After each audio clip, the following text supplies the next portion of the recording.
अग्नी आणि सोम या दोन तत्वांना घेऊनच वैदिक युगामध्ये अभिज्ञ ऋषी लोक सृष्टी आणि संहाराचे रहस्य समजून घेत होते. अग्नी हे संहाराचे प्रतीक आहे आणि चंद्र हा सृष्टीचा प्रतीक आहे. औषधी चंद्रमामुळेच वृक्ष, लता इत्यादी पशुपक्षी देह आणि त्याचप्रमाणे नरदेह उत्पन्न होतो. कालाग्नीमध्ये ह्या चंद्रमाच्या सृष्टीचा संहार होतो. मेल्यानंतर ज्यांना देहप्राप्ती आवश्यक आहे त्यांना ह्या कारणामुळेच चंद्रमा अधिष्ठित पितृयान मार्ग पत्कावा लागतो.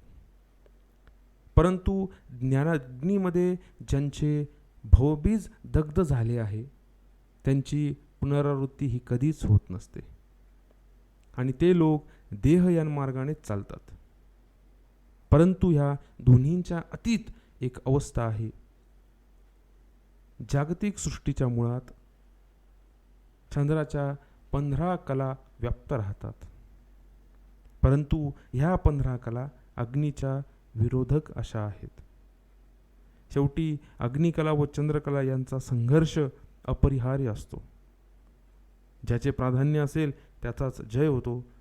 हा मृत्यूलोक अग्निराज्य आहे, कारण हे कालाग्नीचे क्रियाक्षेत्र आहे. प्रत्येक क्षणामध्ये परिणाम याचे स्वभाव क्षेत्र आहे. याचा एकच हेतू आहे, अग्नी आणि काल यांच्या वशी परिणामाची शक्ती आहे. म्हणूनच या मृत्यूलोकात 15 कलात्मने चंद्राने आपल्या कलांच्या बळावर जेवढे देह निर्माण केले तेवढे मृत्यूच्या अधीन आहेत.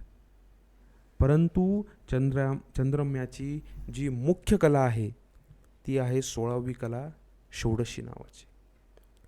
ती अमृत कला आहे.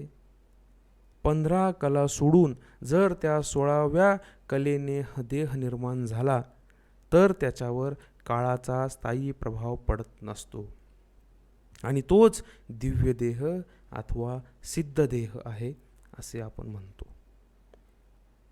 दीक्षा देताना सद्गुरू या अशा देहाचेच उत्पादन करतात. म्हणूनच गुरुदेवाला पिता म्हणून संबोधलं जातं. ह्या सोमकलामय देह साधनाची उन्नती त्याचबरोबर पुष्ट होत जाते. या पुष्टिक्रियेच्या वेळी कालाग्नीशी सदोदित संघर्ष होत राहतो. कधी कधी सोमाचे प्राधान्य तर कधी कधी अग्नीचे प्राधान्य असते. तो अग्निरूपी कालाचा जय असतो. शेवटी काळाचाच विजय होतो आणि मग देहाचे पतन होते. ह्या देहपतनालाच आपण मृत्यू असे संबोधतो. आदेश.